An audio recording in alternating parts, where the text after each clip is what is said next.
अस्सलाम नाज़रीन, to the point के साथ मैं हूं मंसूर अली खान। प्रोग्राम में आपको खुशामदीद कहेंगे।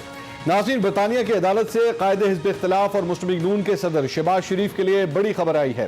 बरतानिया की अदालत ने शहबाज शरीफ और उनके खानदान को मनी लॉन्ड्रिंग और मुजरिमाना सरगर्मियों के इल्जामात से बरी कर दिया है, जिसके बाद उनके मुंजमद बैंक अकाउंट्स बहाल करने का हुक्म जारी किया गया है। 21 माह पहले हुकूमत पाकिस्तान की दरख्वास्त पर यह अकाउंट्स मुंजमद किए गए थे, जिसके बाद शहबाज शरीफ और उनके खानदान के 20 साल के माली मामलात की छानबीन की गई, जिसके बाद उन्हें आज बरतानवी अदालत ने क्लीन चिट दे दी। इस फैसले के मुस्लिम लीग नून की सियासत पर क्या असरात होंगे, इस पूरे केस का बैकग्राउंड क्या है, मुझे लंदन से सीनियर सहाफ़ी कौसर काज़मी साहब ज्वाइन कर रहे हैं और दीगर पैनलिस्ट में पाकिस्तान तहरीक इंसाफ से सदाकत अली अब्बासी साहब, मुस्लिम लीग नून से निहाल हाशमी साहब और पाकिस्तान पीपल्स पार्टी से कादिर खान मंदोखेल साहब भी हमें ज्वाइन कर रहे हैं। सबसे पहले कौसर काज़मी साहब से जरा इस केस की तफसीलात जानते हैं। कौसर साहब, ये बताइएगा सबसे पहले तो इस केस का जरा बैकग्राउंड क्या है, उसके बाद हम फैसले के ऊपर आते हैं। जरा सबसे पहले इसका थोड़ा बैकग्राउंड हमें बताइएगा। मंसूर, आपको याद होगा कि मावन खसूसी बराए एहतसाब शहजाद अकबर साहब जो है वो बारहा उन्होंने बरतानिया के दौरे किए थे और पाकिस्तान हाई कमीशन के अंदर घंटों पर मोहित उनकी मीडिया टॉक्स होती थी, जिसमें वो दावा करते थे कि बरतानिया के जो इदारे हैं उनसे वो राब्ते में हैं, बल्कि काफी मामलात जो है उनसे तय हो चुके हैं। उन्होंने उनको बहुत बड़े सबूत दे दिए हैं शरीफ खानदान के हवाले से और वो अपनी तहकीकात कर रहे हैं और बहुत जल्द जो पाकिस्तानी अवाम की लूटी हुई दौलत है जो बरतानिया आई है उसका हिसाब उनको देना पड़ेगा और जो घेरा है उनके घेर तंग है। शहजाद अकबर साहब ने इस हवाले से होम ऑफिस के साथ भी मीटिंग्स हुई, यहाँ पे बरतानिया के जो इदारों के सरबराहान थे उनके साथ भी वो मीटिंग्स करते रहे। नेशनल क्राइम एजेंसी जब से नया कानून आया है मंसूर बरतानिया के अंदर, अनएक्सप्लेन्ड वेल्थ ऑर्डर जिसको कहा जाता है, और उसके तहत जितने भी यहाँ पर जो ओवरसीज हैं जिनके पास बेबहा दौलत है खसूसन उन पे बड़ी कड़ी निगाह रखी हुई है और उनसे काफी हिसाब किताब यहाँ पे तलब किया गया। उनके टैक्स के गोशवारे जो हैं वो चेक किए जाते हैं। आपको याद होगा हाइड पार्क 1 जो मलिक रियाज साहब के हवाले से केस सामने आया था, जिसकी काफी ज्यादा दौलत पाकिस्तान में वापस की गई, उसी हवाले से तहकीकात की गई। यहाँ बरतानिया के अंदर तकरीबन 21 माह का तवील अरसा लिया नेशनल क्राइम एजेंसी ने तहकीकात की और ये सह मुल्की तहकीकात थी, न सिर्फ बरतानिया के अंदर बल्कि पाकिस्तान, बरतानिया और दुबई में भी जो असासाजात जो अकाउंट्स थे खसूसन शहबाज शरीफ साहब के, सलमान के, उनको भी चेक किया गया। उनसे बाकायदा तौर पर इजाजत दी गई और किसी किस्म की कोई रुकावट नहीं डाली गई शहबाज शरीफ फैमिली की जानिब से कि उनको इन अकाउंट्स तक रसाई न दी जाए। ठीक है। जो हमारे है नेशनल क्राइम एजेंसी में जब मेरी उनसे बात हुई बाकायदा तौर पर, उन्होंने ये बताया कि हमने इन राइटिंग उनसे ये कहा था कि आप अगर अपनी मर्जी से हमें इजाजत देते हैं इन अकाउंट्स तक रसाई की तो ठीक है, वरना हम दूसरे जो चैनल्स हैं उनको बुरुए कार लगाते हुए आपके जो अकाउंट्स हैं उनकी छानबीन करेंगे। तो ये एक काफी यानी कि नॉर्मल ये होता है बरतानिया के अंदर, जो किसी हवाले से तहकीकात होती है किसी केस पे तो ज्यादा से ज्यादा 5 या 6 साल पीछे जाया जाता है। आपको बताता चलूं कि 20 साल का जो रिकॉर्ड है शहबाज शरीफ का, शरीफ खानदान का, उसकी छानबीन की गई और बाकायदा तौर पर जो रिपोर्ट्स थी वो जमा कराई गई, जो हमारा वेस्टमिंस्टर मजिस्ट्रेट कोर्ट है वहां पे जमा हुई और जो फैसला है उनके हक में आया। अब जो सबूत मुहैया किए गए थे न सिर्फ अखबारी तराशे तक जो है वो उस फाइल का हिस्सा थे। मैं आपको याद कर रहा हूँ डेविड रोज का जो मशहूर आर्टिकल था मेल एंड संडे के अंदर, उसका भी हवाला दिया गया। जो मनी लॉन्ड्रिंग के इल्जामात थे, डेफिड का हवाला दिया गया, जो इल्जाम था उन पे कि उसके पैसे जो थे जलजला ज़दगान की इमदाद के लिए वो भी शरीफ खानदान ने खाए और वो पैसा मनी लॉन्ड्रिंग के जरिए बरतानिया मुंतकिल किया गया। ये तमाम तर जो सबूत थे उन सबको देखा गया। 21 माह का तवील अरसा लगाया नेशनल क्राइम एजेंसी ने, जो रिपोर्ट गई उसके मुताबिक कोर्ट ने इनको उन इल्जामात से आज बरी कर। अच्छा कौसर, ये बताइए ये तो आप जो केस बता रहे हैं इस पे आपने ये डेविड रोज वाला जो केस है ये उसके साथ लिंक्ड है या दैट्स अ डिफरेंट केस?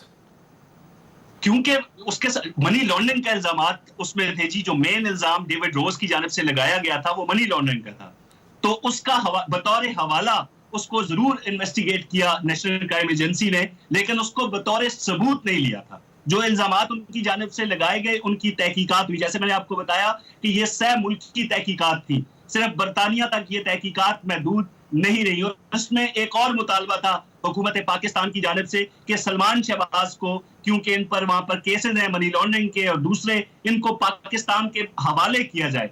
इसका भी जायजा लिया गया और उनकी हवालगी का मुतालबा था। बरतानवी अदालत ने उसको भी रद्द किया है साहब।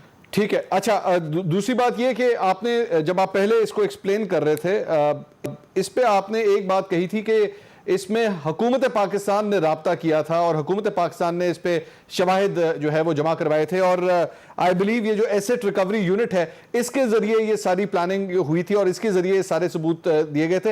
हुकूमत पाकिस्तान के लिए भी बहुत बड़ा धचका है ये आज का ये फैसला।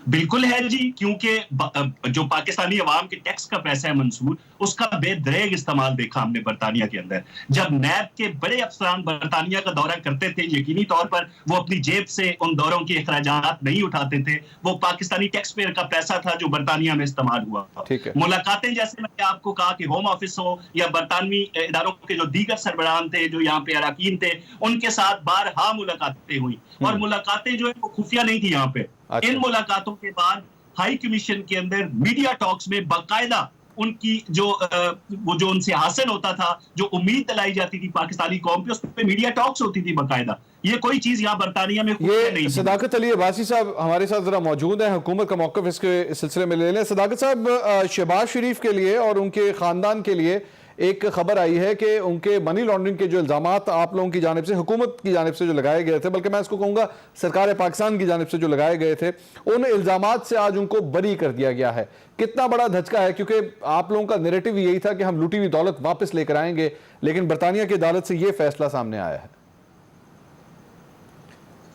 जी मंसूर साहब, बहुत शुक्रिया। बिल्कुल धचका भी है, तकलीफ भी है, दुख भी है कि ये हर जगह से ये मनी लॉन्ड्रिंग करने वाले अगर बच जाएं तो जाहिर है हमें अपनी हमने जो जद्दोजहद की, जो कोशिश की, हमें उसमें अगर कोई नाकामी होती है शॉर्ट टर्म तो दुख होता है। लेकिन ये आप समझने की बात है कि जो national crime agency of UK है, उसको कोई क्राइम अगर यूके की डोमेन में होगा तो उसको पता चलेगा। पाकिस्तान में जो ये पैसा है ये इस तरह तो कमाया नहीं गया ना कि कोई डाका किया हो, कोई एक्सटॉर्शन की हो, कोई इस तरह तो नहीं है। ये तो तरीकाकार है कि जैसे आपने कल सुना होगा प्रेस कॉन्फ्रेंस कि जो आज सड़कें हम 17 करोड़ रुपए फी किलोमीटर बना रहे हैं, वो उस दौर में उन्होंने 37 करोड़ फी किलोमीटर बनाई। तो वो तरीके से पैसा कमाया गया। उसको शायद एनसीए को, जो नेशनल क्राइम एजेंसी है, उसको पाकिस्तान के मारूजी नहीं पता, उन्होंने देखा होगा कि कोई क्राइम यूके में हुआ है कि नहीं हुआ। नंबर 2, ये बदकिस्मती है इन अमीर मुल्कों की और जो सेफ हेवन है इस सारे पैसे के, कि अगर उनकी मनी लॉन्ड्रिंग होकर उनके मुल्क से बाहर जा रही हो फिर तो उनका कानून उसको सपोर्ट करता भी है। लेकिन अगर पैसे का वो बेनिफिशरी हो, पैसे के वो रेसिपिएंट हो, पैसा उनकी तरफ आ रहा हो, तो वो ज़रा थोड़े से इस मामले में बायस्ड उनके कवानीन है। लिहाजा बिल्कुल शहबाज साहब पे कोई इल्ज़ाम से वो बरी नहीं है।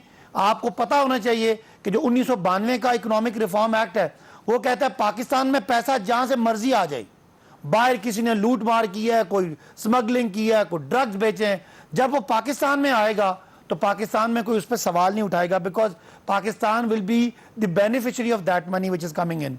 इसी तरह के कानून दुनिया के भी हैं। तो ये बहरहाल कोई इससे बेसिकली सदाकत साहब जो मैं समझ सका हूं, मेरी रहनुमाई फरमाइए सदाकत साहब। छोटी सी बैटल तो हार सकते हैं। मैं बिल्कुल ठीक है, मैं आपकी बात से जो मैं अख्ज़ कर सका हूं, और अगर मैं गलत कहूं तो प्लीज मुझे करेक्ट कीजिएगा।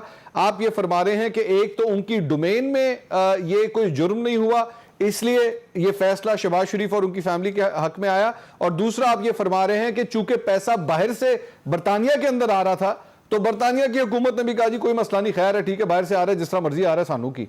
यही है, यही आपका उनका कानून ही इसके सामने, उनका कानून इसके। कौसर साहब, इस पे आप जो वजीर आजम की जो यूनाइटेड नेशन में जो तकरीर थी जनरल असेंबली में, उसका अगर माखज निकालें तो ये मसला पाकिस्तान का नहीं है या बरतानिया का नहीं है या खाली शहबाज नवाज शरीफ साहब का नहीं है और उनके वहां पे रेसिपिएंट्स का नहीं है। ये पूरी डेवलपिंग दुनिया, तरक्की पजीर मुल्कों और तरक्की याफ्ता मुल्कों का मसला है। मैं इस पे जरा जल्दी से कौसर साहब से कमेंट ले लूं, क्योंकि वो बरतानिया के अंदर ही मौजूद है, फिर मैं निहाल साहब के पास जाऊंगा। कौसर साहब, इसमें ये जो आर्गुमेंट दे रहे हैं सदाकत साहब, इट लुक्स क्वाइट सॉलिड कि जी जाहिर बात है बाहर से पैसा आ रहा है, बरतानिया को क्या तकलीफ होगी, वो कहेंगे जी ठीक है आने दें। मंसूर, मैं हवाला देना चाहूंगा 2 केसेस का। यहाँ पे आज़रबाईजान की एक पॉलिटिकल बहुत बड़ी शख्सियत थी, उनका तकरीबन कोई लाखों जो पाउंड्स हैं उस मुल्क को लौटाए गए बरतानिया के अंदर से। फिर आपके पास बहुत बड़ी मिसाल है मलिक रियाज की, हाइड पार्क 1, वो पैसा हुकूमत पाकिस्तान को लौटाया गया। तो ऐसा बिल्कुल नहीं है कि नेशनल क्राइम एजेंसी जो है वो इस तरह के अनएक्सप्लेन्ड वेल्थ ऑर्डर, बेसिकली उसके जो शिकंजे में वो आते ही ओवरसीज है। जो जिन पे इल्जाम होता है कि वो अपने मुमालिक से पैसा लूट कर बरतानिया में आए हैं। जब वो उस पैसे का रिकॉर्ड उनसे पूछा जाता है, चैनल पूछा जाता है किस चैनल से वो आए, तो सारे सबूत उनको मुहैया करने होते हैं नेशनल क्राइम एजेंसी को। अब पैसा पाकिस्तान से आए, इंडिया से आए या कहीं से आए, नेशनल क्राइम एजेंसी इन्वेस्टिगेट। निहाल हाशमी साहब, निहाल हाशमी साहब, ये जो कुछ भी सर आपने सुना है, आप लोग बेशक मिठाइयां बांट लें, कुछ भी कर लें, लेकिन अभी आपको पाकिस्तान में चलने वाले जो केसेस हैं उसका अभी भी आपको जवाब देना पड़ेगा। ये एहतसाब खत्म नहीं हुआ सर अभी। बिस्मिल्लाहिर्रहमानिर्रहीम। मंसूर, जैसा कि कौसर काज़मी साहब ने कहा, वो सिर्फ पाकिस्तान के नहीं पूरे हमारे खित्ते के एक बड़े जाने माने सहाफ़ी हैं, इंडिपेंडेंट हैं, और उनके बहुत सारे मैं ट्वीट्स देखता हूँ, बड़ा इंडिपेंडेंट। वो हमारी हुकूमत में भी हमारे नाक़िदीन में से थे। तो उन्होंने जो बात की है वो उन्होंने मेरी जो मैं जवाब देता वो उन्होंने खुद कह दिया। मगर एक चीज़ रह गया उसमें, वो जो मलक रियाज वाली बात की वो भी सामने है, और दूसरा ब्रॉडशीट के साथ क्लब करके एवनफील्ड को इन्होंने लंदन हाई कोर्ट में जमा कराया था। उस केस में भी इनके खिलाफ फैसला आ गया कि आप एवनफील्ड पे जो इल्जाम लगाया है, आप 46 लाख रुपया जुर्माना किया पाकिस्तान की हुकूमत को उस केस में। फिर तीसरा एक और केस है जिसका वो सदाकत साहब बात नहीं करते हैं। इन्होंने जद्दोजहद जरूर की है, इल्जाम लगाने की जद्दोजहद में इन्होंने PhD कर लिए, और इल्जाम इतना लगाते हैं कि इनको पता ही नहीं चलता है कि ये कब क्या बोल गए। काश ये तहकीकात करवाते। फैसल वाडा साहब के जो वहां पे कोई 9 या 11 जायदादें हैं, हाइड पार्क में भी है, दीगर जगहों में भी है, उसका फिर इनको पता चलता। तो इसलिए कि ये जो बात करें बरतानिया के खिलाफ, ये उस वक्त बरतानिया इनको बहुत अच्छा लगता है जब इनके हक में कोई बात हो जाए। देखिए, एक इंडिपेंडेंट पूरी दुनिया में मालूम है, और यहां इसलिए हम ये बात बार बार कहते हैं कि यहां पे अगर आजाद इन्वेस्टिगेशन हो, अगर अदालतों पे दबाव ना डाला जाए, आजादी के साथ अदालतें भी अपने फैसला करें, अगर अदालतों के ऊपर प्रेशर ना डाला जाए, अगर इन्वेस्टिगेशन, आपने देखे बशीर मेमन ने क्या कहा था, FIA के जो DG थे, उन्होंने कहा मुझे बुला के कहा गया कि इन्हें फिक्स किया जाए। तो जब पाकिस्तान का सबसे प्राइम इन्वेस्टिगेशन एजेंसी का DG ये बात करता है, फिर आप देखें ये बात बड़ी बड़ी कर रहे हैं। इनको बताएं कि ब्रॉडशीट से लेके और अकबर साहब पे जितने बार गए, अकबर वहां पे मिर्जा साहब, उतने बार पाकिस्तान का लाखों पाउंड खर्च किया उन्होंने। ये PTI के खजाने से या जेब से नहीं जा रहा था, पाकिस्तान के लोगों के चेक से जा रहा था, एक्स चेक। तो ये इल्जाम का सिलसिला बंद, और हम तो यही बात तो हम बारहा कह रहे, और ये सबूत साबित हुआ है पाकिस्तान की अदालतों से कि नवाज शरीफ साहब ने ना कोई किक बैक लिया है, ना कोई कमीशन लिया है, ना कोई चोरी की है, ना कोई इल्जाम। अच्छा, वैसे नवाज शरीफ की बात नहीं हो रही, शहबाज शरीफ की बात हो रही है। वैसे बात केस शहबाज शरीफ की बात हो रही है। मंसूर, शहबाज शरीफ को भी जब जमानत दिया गया 20 महीने बाद, कमोबेश 2 साल वो जेल में रहे, तो उसमें लिखा क्या गया जजमेंट में, The prosecution has totally failed to provide any evidence. चले ठीक है। एक मुझे ब्रेक लेनी है, मुझे ब्रेक लेनी है, मुझे एक ब्रेक लेनी है। ये मुंह पे तमाचा है इस हुकूमत के। Okay relax. एक नाज़रीन, मुझे ब्रेक लेनी है। ब्रेक के बाद कुछ और इश्यूज के ऊपर भी बात करेंगे। नून लीग के ऊपर जो तमाचे मारने की भी निहाल हाशमी साहब बात कर रहे हैं, पार्टी के अपने अंदर भी बड़ी लड़ाइयां चल रही हैं, तो उसके बारे में बात करेंगे। और वजीर आजम ने आज एक बड़ा जबरदस्त मंसूबा जो है उसका इफ्तिताह किया है कराची के अंदर। मेरे ख्याल में कराची के अवाम के लिए खुशखबरी है। इस पर भी जरा बात करते हैं एक ब्रेक के बाद। हमारे साथ रहिए। नाज़रीन, welcome back after the break. सियासत के हवाले से तो काफ़ी डिटेल्स हमने बात की। शहबाज शरीफ साहब का जो फैसला आया है, लेकिन कराची के अंदर एक डेवलपमेंट हुई है, अच्छी डेवलपमेंट हुई है कराची के शहरियों के लिए। खुशखबरी, आज वज़ीर आज़म कराची के दौरे पर थे और वहाँ पर उन्होंने जो KCR ट्रेन है उसके 80 किलोमीटर फी घंटे की रफ्तार से वो ट्रेन चलेगी, उसका उस सर्कुलर रेलवे का जो है उन्होंने इफ्तिताह किया है। एक नए सेक्शन का इफ्तिताह किया है। साथ ही साथ जो ग्रीन बसेस हैं, जो ग्रीन लाइन बसेस हैं, उसका भी उन्होंने इफ्तिताह किया है। कराची को बड़ी अशद ज़रूरत है ट्रांसपोर्ट के हवाले से। मेरे ख्याल में बड़ी अच्छी डेवलपमेंट है। और सबसे इंपॉर्टेंट बात यह कि वज़ीर आज़म ने आज पाकिस्तान पीपल्स पार्टी के साथ काम करने के हवाले से विफाक और सूबे का कनेक्शन किस तरह होना चाहिए, इस हवाले से भी अपने खिताब के अंदर बड़ी इंपॉर्टेंट बात की। आप जरा सुनिए, फिर मैं जरा पाकिस्तान पीपल्स पार्टी से सवाल करता हूं। देखिएगा वज़ीर आज़म क्या फरमा रहे हैं। फेडरल गवर्नमेंट और सिंध गवर्नमेंट को बिल्कुल मिलकर चलना पड़ेगा, क्योंकि इंटरकनेक्टेड है कराची। कोई फेडरल गवर्नमेंट हम कुछ नहीं कर सकते जब तक कि पूरी कॉर्पोरेशन प्रोविंशियल गवर्नमेंट की ना हो, और कई चीज़ें हैं जो प्रोविंशियल गवर्नमेंट खुद नहीं कर सकती फेडरल गवर्नमेंट के बगैर। तो जो भी हमारे पॉलिटिकल डिफरेंसेस के बावजूद हमें मुल्क की खातिर, सिंध की खातिर हमें इसको पूरी तरह कराची में इकट्ठे मिलकर चलना पड़ेगा।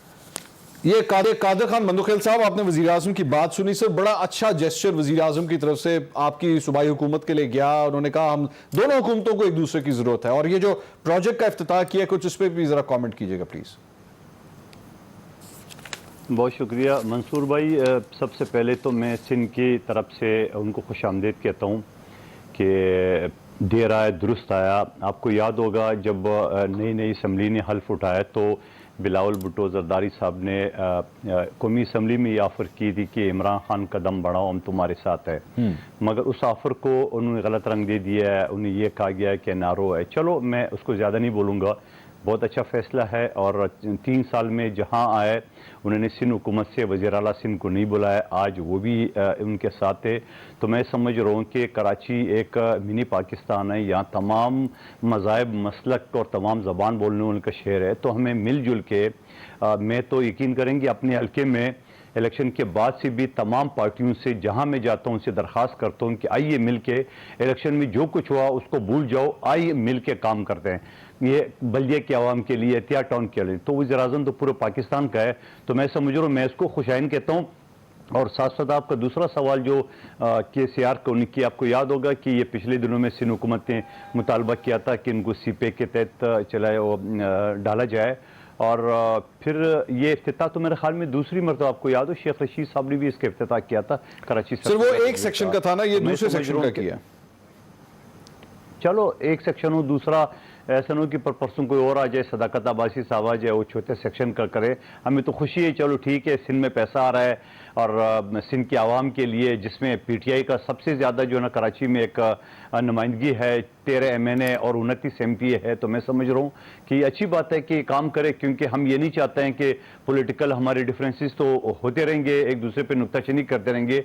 मगर मैं समझ रहा हूँ कि मैं अपने हल्के का हवाला आपको दे रहा हूँ कि मैं सबको कहता हूँ, तमाम जमातों को, आइए मिल के जहाँ मुझसे काम हो सके वो करेंगे, जहाँ आप मेरा हाथ बढ़ाए, सियासी इख्तलाफ आपस में रखेंगे एक दूसरे के खिलाफ।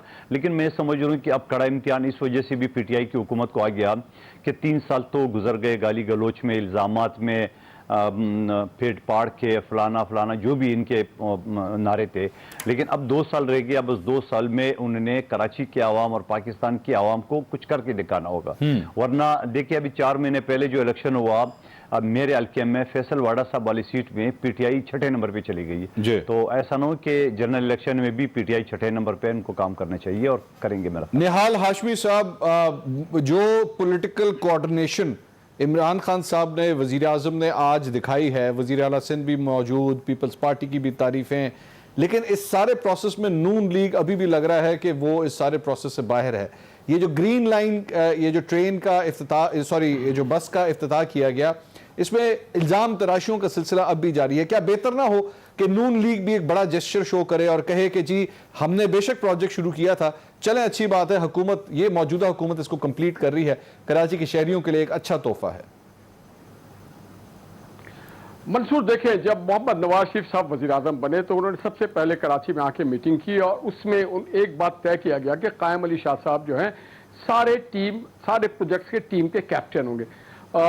जो ग्रीन बस मंसूबा है या मोटरवे था या K4 था, सारे इजलास में मैं उस वक्त पार्टी का जनरल सेक्रेटरी भी था सूबे का, तो मैं इस सारे में रहा हूं।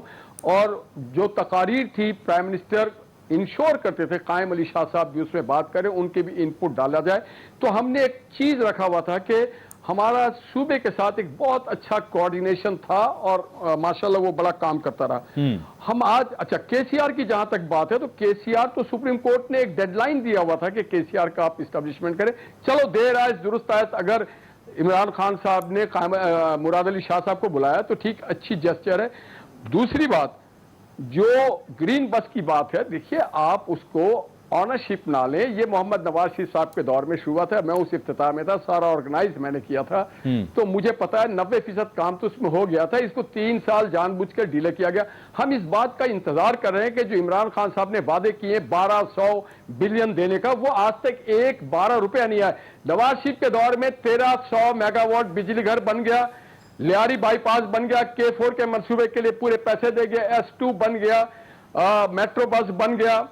हमने प्रोजेक्ट किए और उसको कंप्लीशन के जो रह गए थे उसके ऊपर अगर आप अपनी तख्ती लगाना चाहें जरूर लगाएं, मगर उसको आप मेक श्योर करें कि वक्त पे हो जाए, टाइम पे हो जाए। ना नवाज शरीफ साहब ने कहा कि मैं अपने जेब से कर रहा हूं ना, ये हमारा फर्ज था, हमने किया है।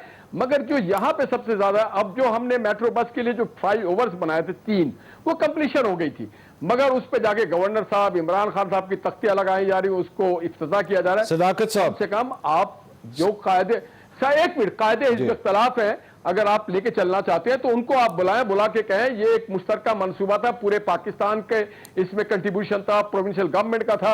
आप शहबाज शरीफ साहब को तो बुलाएं, एक जेस्चर तो देना कि कायदे हिज़्ब इख्तिलाफ और जो PMLN का सदर है वो साथ है हमारे, और अब तो वो क्लीन चिट के साथ पूरी आलमी बिरादरी मानती है कि लंदन की अदालत इंडिपेंडेंट अदालत है, तो फिर तो कोई चीज नहीं रहता। मगर खान साहब अगर अब भी बुक्स के बगैर काम करेंगे तो कराची तरक्की करेगा। सदाकत साहब, तक वो जितने बार आए उन्होंने एक पाई नहीं दिया है, उन्होंने हमारे प्रोजेक्ट में तख्तियां लगाई है। पता नहीं क्या नवाज शरीफ की अच्छा, नहीं चले, कुछ नहीं होता। सदाकत साहब, यहाँ पे जिस तरह मैंने पहले मंदुखेल साहब से सवाल किया था कि मुझे बड़ा सारा अच्छा लगा, पाकिस्तान कह रहा है नवाज शरीफ। अच्छा, मैं जिस तरह पहले मंदुखेल साहब से सवाल मैंने किया था कि पीपल्स पार्टी के हवाले से, सिंध हुकूमत के हवाले से वज़ीर आज़म ने बड़ी अच्छी बात की, मुझे अच्छा लगा ये जेस्चर कि उन्होंने कहा कि विफाक और सूबे को इकट्ठे चलना चाहिए। लेकिन सर, जब यही बात आती है नैब चेयरमैन के हवाले से, तो उस पर आपकी हुकूमत की इस वक्त मौजूदा कोशिश है कि किसी तरह भी शहबाज शरीफ साहब से कोई मुशावरत ना की जाए, उनको इस पूरे प्रोसेस से जो है वो साइडलाइन कर दिया जाए, और वजीर आजम और अपोजिशन लीडर के दरमियान जो है बहुत फासला है, आपस में कोई हैंडशेक नहीं है, कोई गुफ्तगू नहीं है। ये प्यार मोहब्बत, ये कोऑर्डिनेशन अगर पीपल्स पार्टी के लिए निकल सकती है तो नून लीग के लिए क्यों नहीं? अच्छा मंसूर, जहाँ तक सिंध की बात है या कराची की बात है, तो पीपल्स पार्टी एक पॉलिटिकल रियलिटी है और हमने उससे एंगेज करना है, कोई जरिया नहीं है। आपने निहाल साहब से सवाल किया, नवाज शरीफ पता नहीं क्या, एक बेगाने की शादी में अब्दुल्ला दीवाना। मुझे बता दें कितनी सीटें PMLN की कराची से हैं, कितनी सीटें इंटीरियर सिंध से हैं, कितने इनके पास कोई कैंडिडेट्स हैं, तो ऐसे ही इररेलेवेंट है। सिंध में इनकी बात करना इररेलेवेंट है। सिंध में पीपल्स पार्टी है या PTI है और इनका मिलना इसलिए भी ज़रूरी है। हम बिल्कुल पीपल्स पार्टी को करप्ट जमात समझते हैं, लेकिन वो सियासी हमारे इख्तलाफात हैं। हम समझते हैं कि कराची के लोगों को और सिंध के लोगों को डिलीवर करने के लिए सूबाई और मरकजी हुकूमत की कोऑर्डिनेशन ज़रूरी है। ये तो असूली बात है। लिहाजा हम आज भी पीपल्स पार्टी के खिलाफ हैं, तकरीरें भी करेंगे, उनको करप्ट भी कहेंगे, लेकिन उनके साथ मिलकर काम भी करेंगे, बिकॉज हमने डिलीवर करना है। अब रही बात शहबाज शरीफ साहब के साथ, Shahbaz Sharif as opposition leader हम उनको मानते भी हैं, चाहे वो इलेक्शन कमीशन का कोई मेंबर लगाना है, चाहे उनको वहाँ तकरीरें करनी है, उनको लीड कराना, हम करेंगे। लेकिन Shehbaz Sharif as one of the top cases में जो सबसे बड़ा एक्यूज्ड हैं नैब के, किस तरह इखलाकी जवाब अपने आप को मुतमईन करें? नहीं शहबाज शरीफ साहब इसी तरह, नैब का चेयरमैन साहब एक मिनट, सदाकत साहब, इस तरह तो फिर पाकिस्तान पीपल्स पार्टी के भी तमाम लोग, चाहे वो मुराद अली शाह हो, चाहे आसिफ अली जरदारी हो, वो भी अक्यूज्ड हैं। जिस तरह आपने अक्यूज्ड का लफ्ज इस्तेमाल किया, तो ये लोग भी अक्यूज्ड हैं। यहाँ पे उन अक्यूज्ड के साथ आप काम करने के लिए तैयार हैं, वहां पे उस अक्यूज्ड के साथ काम करने के लिए तैयार हैं? एक्यूज के साथ पॉलिटिकल एडजस्टमेंट और डेवलपमेंट काम करना एक और बात है। एक आदमी शहबाज शरीफ साहब नैब के मुल्ज़िम हैं, नैब के मुजरम हैं, और नैब की तफ्तीशी टीम का डिसाइड शहबाज शरीफ करें, ये एक और बात है। और पीपल्स पार्टी के साथ मिलकर तरक्याती काम करना एक और बात है। अच्छा। हम शहबाज साहब के साथ मिलकर तमाम पार्लिमानी काम, तमाम कवानीन में रिफॉर्म करने के लिए तैयार हैं, लेकिन शहबाज शरीफ साहब से पूछ के नैब का चेयरमैन लगाएं, ये गुनाह है। और इस गुनाह में हम बिल्कुल सरेआम हम समझते हैं कि ये जुल्म है, इंसाफ का कत्ल है कि आप एक चोर को कहें को अपना तफ्तीशी जो है उसका खुद फैसला करे। ये दो अलग बात है। मंसूर, आप इस पर गौर कीजिएगा कि शहबाज साहब की हैसियत को मानना एक अलग बात है, लेकिन उनको नैब का चेयरमैन आपने डायरेक्टली चोर का लफ्ज इस्तेमाल कर दिया, मतलब आपने डिक्लेयर कर दिया। मंसूर ये बड़ी नादेबा बातें की है। अच्छा, देखिए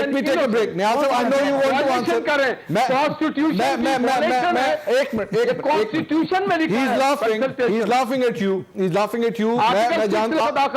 आप नाज़रीन, मैं जानता हूँ निहाल हाशमी साहब इसका जवाब देना चाहेंगे। नाज़रीन, एक ब्रेक, निहाल हाशमी साहब को मौका देते हैं, एक ब्रेक के बाद हमारे साथ रहिएगा।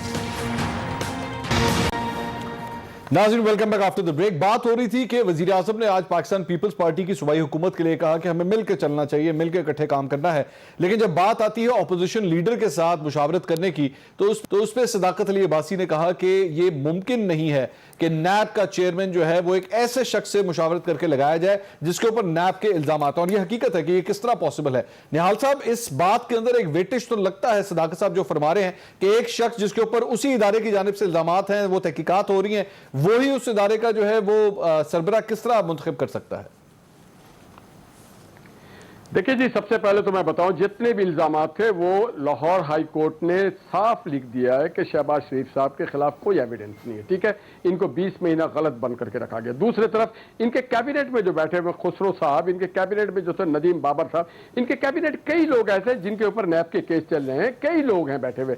तो क्या उनके साथ कंसल्टेंट किया जा रहा है? और दूसरा, ये वॉयलेशन कर रहे हैं कॉन्स्टिट्यूशन की, इन पे भी आर्टिकल 6 लगना चाहिए। कॉन्स्टिट्यूशन कहता है consultation, meaningful consultation with the opposition leader. Shahbaz Sharif is declared innocent by British government, British courts and by Pakistani courts. तो आप इस तरह से अगर किसी आदमी को जिसने करोड़ों वोट लिए, एक पार्टी का वो सरबराह है जिसने पूरे पंजाब को बनाया, आप तौहीन कर रहे हैं पंजाब के लोगों की, आप तौहीन कर रहे हैं करोड़ों वोटों की। आप शहबाज शरीफ साहब के बारे में ये बात करें, आप होते कौन अपनी मर्जी के बात करने की? आप जो भी करेंगे आपको आइन और कानून के अंदर रह के करना पड़ेगा, आइन और कानून से बाहर बालातर नहीं है। आप फर्द वाहिद की हुकूमत तो नहीं है, हुकूमत आइन और कानून के तहत चलती है। शहबाज शरीफ साहब ने कोई अपना मकान रेगुलराइज तो नहीं करवाया। शहबाज शरीफ साहब ने निहाल साहब, देखिए आईनी तौर पे आपकी बात बेशक दुरुस्त होगी, आइन वाकई यही कहता है, लेकिन सर मॉरली क्या ये नहीं हो सकता कि शहबाज शरीफ साहब खुद कह दें कि जी ठीक है मेरे पे केसेस हैं, मुझे इस प्रोसेस का हिस्सा नहीं बनना चाहिए, मैं अपनी जगह किसी और को ऐसे बंदे को अपॉइंट कर दूं जिसके ऊपर इस किस्म के इल्जाम ना हो? नहीं, ये बिल्कुल नामुनासिब सी बात है, क्योंकि शहबाज शरीफ साहब पाकिस्तान के करोड़ों लोगों के नुमाइंदे हैं। शहबाज शरीफ साहब इनोसेंट हैं, उन पे कोई केस ना यहां साबित हुआ ना कहीं बाहर साबित हुआ, और उन्होंने सफर किया, 20 महीने रहे। 20 महीने में तो बहुत कुछ हो जाते, एक टेढ़ी पैसा का इन्होंने सबूत नहीं लाके दिया। किसी भी हमारे जितने भी शहबाज हो, शाहिद खाकान अब्बासी हो, किसी के भी खिलाफ एक टेढ़ी पैसे की सबूत नहीं कि हमने कोई करप्शन, पीपल्स पार्टी का मौक़िफ़ तो कोई भी किसी में भी लगा सकता है। पीपल्स पार्टी का जरा मौक़िफ़ ले लूं। कादिर मंदुखिल साहब, पाकिस्तान पीपल्स पार्टी सारे मामले को किस तरह देखती है? हुकूमत एक जगह ये कह रही है कि नहीं होगी मुशावरत चाहे जो मर्जी हो जाए, लेकिन नून लीग ये कहती है कि आईनी तौर पर आपको करना पड़ेगा, आइन आपको इससे बाहर निकलने की इजाजत नहीं देता। मंसूर भाई, आइन में नहीं लिखा हुआ है, जो नेब के चेयरमैन के रूल्स है या स्टिट्यूट जिसे कहते हैं, उसमें यह कहा गया है कि अपोजिशन लीडर से उसकी कंसल्टेशन जरूरी है। ठीक है, अब अगर ये शहबाज शरीफ साहब को एक इल्ज़ाम इसके ऊपर है, जिसके ऊपर इल्ज़ाम होता है, तो आप उसको मुलजिम कह सकते हो, मुजरिम नहीं कहते हो। ठीक है, और फिर इसी मुलजिम को, शहबाज शरीफ साहब को इनके स्पीकर ने बाकायदा नोटिफाई किया हुआ है, बाकायदा एज ए अपोजिशन लीडर। तो फिर उस वक्त नोटिफाई भी नहीं करते इनके स्पीकर कि जी आप तो आपके ऊपर इल्ज़ाम है। और इल्ज़ाम पाकिस्तान में किसके ऊपर नहीं हुआ, हर किसी के ऊपर है। खुद इमरान खान साहब के ऊपर इल्ज़ाम था वहाँ पे इस्लामाबाद में एक एसपी को मारने का, और जो एटीसी कोर्ट में केस चल रहा 2-2.5 साल, तो पीटीवी हमला केस में, तो मेरे ख्याल में इल्ज़ाम की सूरत में आप इस तरह नहीं कर सकते। दूसरी बात ये है, लेट्स से कि नेब के चेयरमैन यकीनन उनको सूट करता है, यकीनन पिछले अदवार में या पिछले महीनों में इनको ब्लैकमेल करके और इनसे मर्जी के फैसले ले रहे हैं, तो ये सारी बातें उनके पास कमजोरी है इनकी, नेब के चेयरमैन की। लेकिन सवाल ये है कि अगर इलाके का थानेदार, और अगर वो 2200 और इलाके के लोगों को उसको पसंद नहीं हो, या चलो लेट्स से कि आधे लोगों को पसंद हो आधे को नहीं पसंद हो, तो वो थानेदार क्या इंसाफ करेगा? तो मेरे ख्याल में इनको खुद नेब के चेयरमैन के तौर पे एक न्यूट्रल आदमी लाना चाहिए, या मौजूदा अपोजिशन के साथ उसकी मशावरत करनी चाहिए। जैसे ये ईवीएम सिस्टम या वो जो इलेक्ट्रॉनिक डबल लेके घूम रहे और हर जगह ये दावे करते हैं हम ज़बरदस्ती से इलेक्शन कराएंगे, और फिर जिस अदारे के जरिए कराना चाहते हैं उसी अदारे ने जो ऑब्जेक्शन किए तो उनकी तरफ पटे खोल दिए उन्होंने वजीरों के। तो सवाल ये कि हुकूमत को तनकीद पसंद नहीं है। फिर मीडिया की बात करूं, यही मीडिया है जिसने इमरान नियाजी साहब को आसमान पे चढ़ के रखा उसको, और अब उसी मीडिया के ऊपर यह कदगन लगा कि मीडिया कंट्रोल अथॉरिटी बिल लाया, और फिर बिल जो जबरदस्ती लाया जबरदस्ती लाया, पूरे प्लान था। वो बिल मैंने आमिद मीर साहब के साथ आखिरी शो किया था, वो बिल मेरे टेबल पे, मैंने देखा उसके सारा, जिस तरह वो गतगन अदालतें, जुर्माने, 25 करोड़ जुर्माना, ये सारी चीजें सबके। और फिर उसके बाद जब उसे जबरदस्ती करना चाहिए तो मीडिया, वकला तहरीक और अपोजिशन, बिलावल भुट्टो साहब, खुद शहबाज शरीफ साहब, असम्बली से हम पैदल है और यहाँ पे मीडिया से उसके बाद घुटने टेक दिया। तो भाई आप ऐसे काम क्यों करते हो जिससे आप घुटने टेकने पड़े? घुटने क्यों टेकने पड़े? सदाकत साहब से जवाब देते हैं इसका, सोचते बाद में। जी, मैं सदाकत साहब से जवाब के आखिर क्यों ऐसे इकदाम उठाते हैं कि जिसके बाद आपको घुटने टेकने पड़े? एक ब्रेक के बाद हमारे साथ रहिए।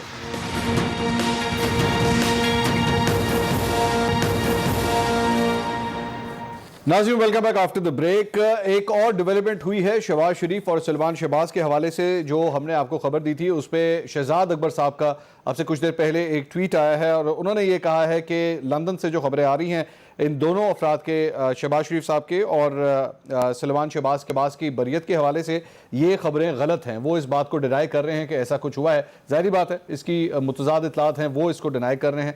लेकिन जो हमें अब से कुछ देर पहले एक सीनियर सहाफ़ी ने हमें ज्वाइन किया था, उन्होंने इस बात की तस्दीक की थी। सदाकत साहब, coming back to the topic, बात हो रही थी कि अपोजिशन से क्या मुशावरत हो सकती है, नहीं हो सकती। कादिर मंदुखेल साहब भी ये फरमा रहे हैं कि आपको आईनी तौर पर ये मुशावरत करनी पड़ेगी, क्योंकि फ्रैंकली स्पीकिंग शहबाज शरीफ के ऊपर हैं इल्जामात, वो अभी तक मुल्जिम हैं, मुजरिम नहीं है, एक बात। और दूसरी बात यह कि आप एक ऑपोजिशन लीडर से नहीं बल्कि ऑपोजिशन लीडर ऑपोजिशन का नुमाइंदा होता है, तो बेसिकली वो पूरी ऑपोजिशन को रिप्रेजेंट करता है। और यहां पे मामला यह है कि गवर्नमेंट और ऑपोजिशन आपस में मुशावरत करके एक शख्स को लगा रही है। इस पे क्या कहेंगे आप? अच्छा मंसूर, ये जो आपने कहा कि वो मुल्जिम मुजरिम, नॉर्मल कानून में ये होता है इनोसेंट अनटिल प्रूवन गिल्टी, जी, कि आप मासूम है जब तक आप मुल्जिम साबित ना हो जाए मुजरिम। लेकिन नैब के कानून में क्या है कि गिल्टी अनटिल प्रूवन इनोसेंट। ठीक है, शहबाज साहब पे इल्जाम लगा, उनका असासा मिल गया, मियां नवाज शरीफ साहब पे असासा मिल गया, लंदन का फ्लैट। उन्हें कहा कि जनाब आप साबित करें कि ये आपने जायज आमदनी से कमाया।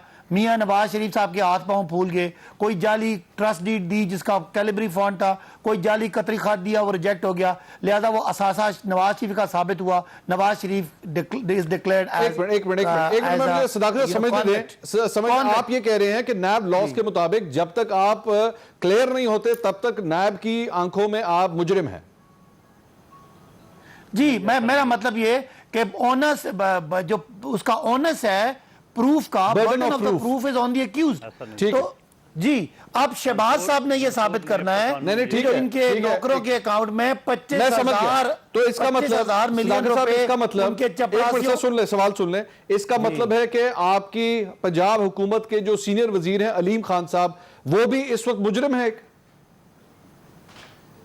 नहीं देखे ना, वो कहने की बात यह है कि जिस बंदे पे भी बर्डन आएगा साबित उसने करना है कि उसके पास जायज सोच क्या। जिस तरह मियां नवाज शरीफ साहब के ये कहते हैं ना दिल्ली की करप्शन साबित नहीं हुई, लेकिन वो असासा, वो 7 फीट फ्लैट जहां वो रह रहे हैं, उनके पास उसका कोई सबूत नहीं था, लिहाजा वो उनका माना गया और उसका सबूत। अगर यही फॉर्मूला शहबाज शरीफ के लिए है तो फिर यही फॉर्मूला तो फिर अलीम खान के लिए भी होना चाहिए ना। उनको आपने पंजाब की काबीना हो जाए ना। मुझे देखे मैं ये कह रहा हूं कि हमने शहबाज शरीफ साहब को एज ऑपोजिशन लीडर माना, वो उनको माना, और वो बात मुझे करने देना, मैंने आपकी बात में नहीं बोला, मुझे बात करने दे। वो एज ऑपोजिशन लीडर वो बैठे हुए, हमने उनका इनकार नहीं किया। वो क्या नहीं आप अपनी बारी पे तशरीह करें भाईजान आप अपनी बात, आपने जो आपने लॉजिक मारी मैंने सुनी ना। ओ यार आप बहुत बड़े माहिर हैं ना, छोड़ देना, आप अपनी बारी पे बोलिए। मारे कानून का नहीं पता, मैं वकील है, मैं मंदोखेल साहब फिरदौस आशिक अवान नहीं हूँ, आपसे नहीं लड़ सकता भाईजान, मैं फिरदौस आशिक अवान नहीं हूँ, आपसे नहीं लड़ सकता। आप मेहरबानी करें मुझे बात करने देना। आप लड़ाई करते थे, आप कौम को गुमराह करे हो, आपको कानून का पता ही नहीं, आप अपनी तरफ। ओ भाई आप कौम को सही कर देना, आप मेहरबानी करें, वक्त न जाया करें।